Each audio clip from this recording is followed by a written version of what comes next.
देखिए बीजेपी जो है 9 तारीख को उनका जो है डिजिटल कैंपेन जो है डिजिटल रैली करने जा रहे थे, जो आप कह सकते हैं वर्चुअल रैली करने जा रहे थे। हालांकि सुशील मोदी कहते हैं कि रैली नहीं है, लेकिन उनके प्रदेश अध्यक्ष कहते हैं कि रैली है।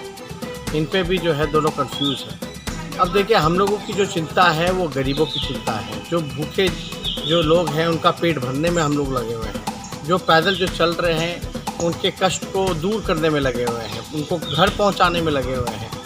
इनको देखिए नौजवान जो है वो बेरोज़गार हो गया, किसान जो है वो तबाह हो गया।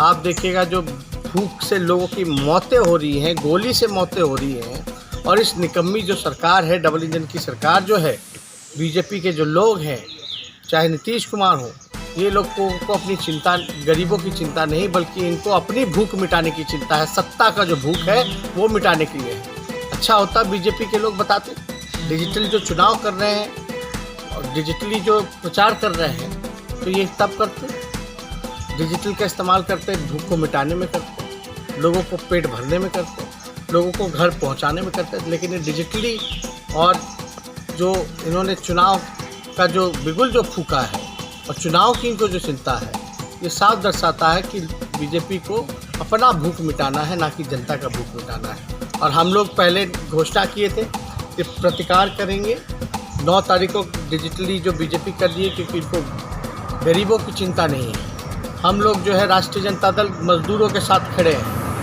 हम लोग जो है बेरोज़गार नौजवानों के साथ खड़े हैं, किसान के साथ खड़े हैं, गरीब के साथ खड़े हैं।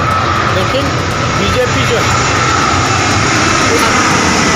उन्होंने प्रतिकार करने का जो घोषणा किया, जो गरीब अधिकार दिवस का जो घोषणा किया, उसके बाद 9 तारीख से ये 7 तारीख पे आ गए।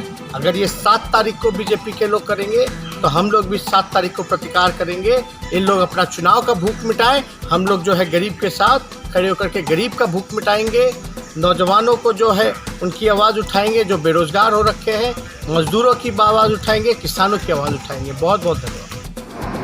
9 तारीख को अमित शाह वर्चुअल रैली कर रहे हैं, जिसको लेकर आरजेडी ने कहा है कि 9 तारीख को वो प्रतिरोधात्मक रैली करेंगे। देखिए, वर्चुअल रैली भारतीय लोकतंत्र का एक अभिनव प्रयोग है। आज कोरोना के संक्रमण से बचने के लिए पूरी दुनिया में कई तरह की सावधानियां बरती जा रही हैं। भारत में भी बड़े आयोजनों पर पूरी तरह से रोक है, और इसीलिए ये एक ऐसा सशक्त माध्यम होगा जहां लाखों लोगों से मिलने का ये एक नायाब तरीका है। और इन प्रयोगों की महत्ता आने वाले समय में लोग महसूस कर पाएंगे। राजद के लिए एक मुश्किल इसलिए है कि तेजस्वी जी को यूनिवर्सिटी वगैरह का अगर थोड़ा सा ज्ञान होता, पढ़ने लिखने की अगर समझ होती, तो शायद वो वर्चुअल रैली का महत्व समझ पाते। लेकिन अब जो परिस्थितियां हैं उसमें हम इतना ही कह सकते हैं कि कुछ ना कुछ अनुभव से भी सीखना चाहिए। और ट्विटर के सिवाय भी डिजिटल प्लेटफॉर्म पर लोगों तक जोड़ने के कई माध्यम हैं, इनका महत्व भी उन्हें समझना चाहिए। अब सवाल ये है कि अगर वो प्रतिकार कर रहे हैं तो लोकतंत्र में रैलियों के आयोजन का जो मौलिक अधिकार किसी भी पार्टी को है, उस अधिकार के खिलाफ वो किस तरीके से अपनी बात रखेंगे।